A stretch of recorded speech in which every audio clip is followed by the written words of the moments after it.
गोलगप्पे वाला भूत। गांव से शहर के रास्ते में एक बुढ़ा आदमी पानी पूरी का ठेला लगाता था। वो इतना बूढ़ा था कि सब लोग उस पर दया खाकर उसके पास पानी पूरी खाने आते थे। लेकिन जो भी उसकी पानी पूरी खाता, थोड़ी देर बाद वो तड़प कर मर जाता और उसकी लाश अचानक गायब हो जाती थी। एक दिन सावन के महीने में शहर से कुछ दूर धर्मपुर गांव में सावन का मेला लगा। वो बुढ़ा भी वहाँ अपना पानी पूरी का ठेला लेकर गया। अरे, यहाँ तो बहुत सारे लोग आएंगे और सब पानी पूरी खाएंगे। सावन का मेला जो है, और जितनी पानी पूरी खाएंगे उतने ही लोग मारे जाएंगे। गांव के मेले में सभी लोग जाने की तैयारी करने लगे।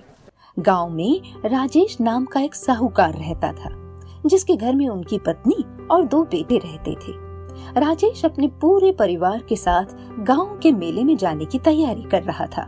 अरे आरती, चलो तुम भी तैयार हो जाओ जल्दी से, और हाँ, बच्चों को भी तैयार कर दो। चलो हम सब लोग मेला घूम कर आते हैं। फिर सब लोग तैयार होकर गांव के मेले में गए।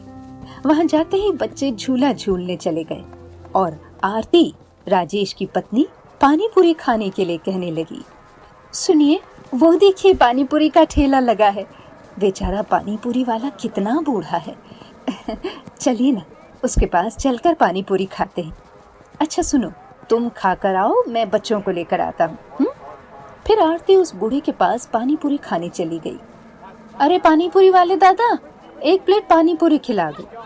हाँ हाँ, ये लो, खाओ खाओ बिटिया, ऐसी पानी पूरी तुमने आज तक नहीं खाई होगी। लो, प्लेट लो। आरती पानी पूरी खाते खाते मर गई और उसकी लाश भी अचानक गायब हो गई। थोड़ी देर में राजेश आरती को ढूंढते ढूंढते वहां आया। अरे पानी पूरी वाले भैया, तुमने मेरी पत्नी को देखा है क्या? वो आप ही के पास पानी पूरी खाने आई थी। नहीं नहीं साहब, मेरे पास कोई औरत नहीं आई थी, और अब वो औरत तुम्हें कभी भी नहीं मिलेगी। राजेश इधर उधर मेले में अपनी पत्नी को ढूंढने लग गया, लेकिन उसे आरती नहीं मिली। इधर बूढ़े के ठेले में कुछ और लोग पानी पूरी खाने आए, और जैसे जैसे पानी पूरी खाते गए, वैसे वैसे सब के सब गायब होते गए। दूसरे दिन राजेश फिर उसी मेले में गया अपनी खोई हुई पत्नी को ढूंढने के लिए, लेकिन उसे आरती का कहीं भी अता पता नहीं चला। निराश होकर एक पेड़ के नीचे बैठ गया।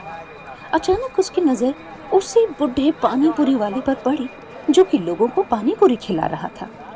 अचानक राजेश ने देखा कि लोग पानी पूरी खाते खाते गायब हो रहे हैं।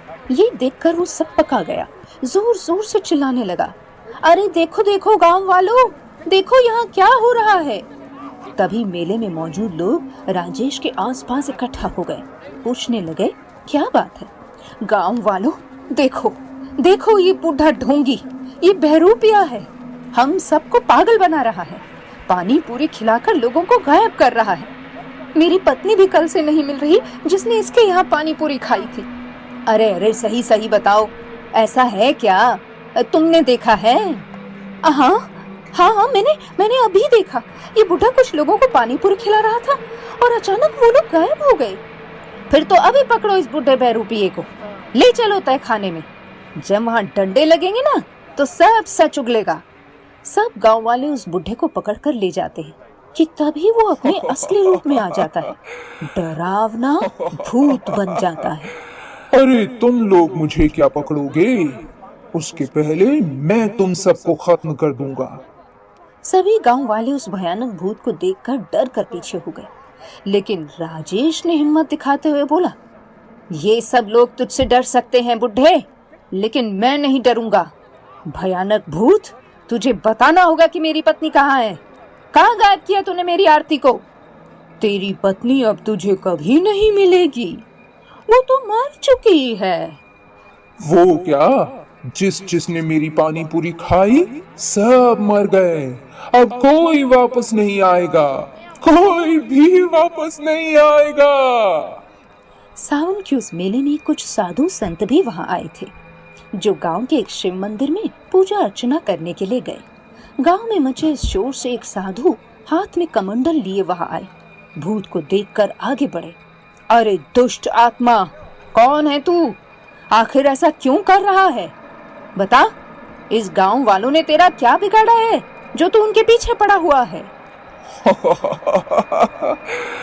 अरे साधु जी, आप भाग जाइए यहाँ से, वरना गांव वालों की तरह आप भी खत्म हो जाएंगे।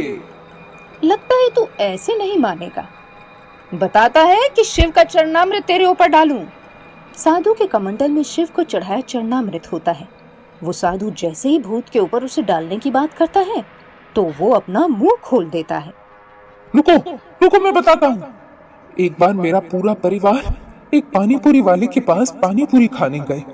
वहाँ पानीपुरी खाने के बाद मेरे बच्चों और मेरी पत्नी को डायरिया हो गया। मेरे पास पैसे नहीं थे कि उन सब का इलाज करा सकूं। एक एक करके मेरे तीनों बच्चे, मेरी पत्नी, सब की मौत हो गई।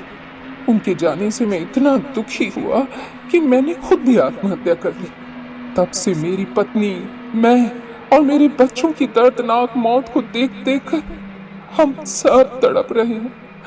मैं अब गांव गांव जाकर लोगों को वैसे ही मारना चाहता हूँ जैसे मेरा परिवार मरा था।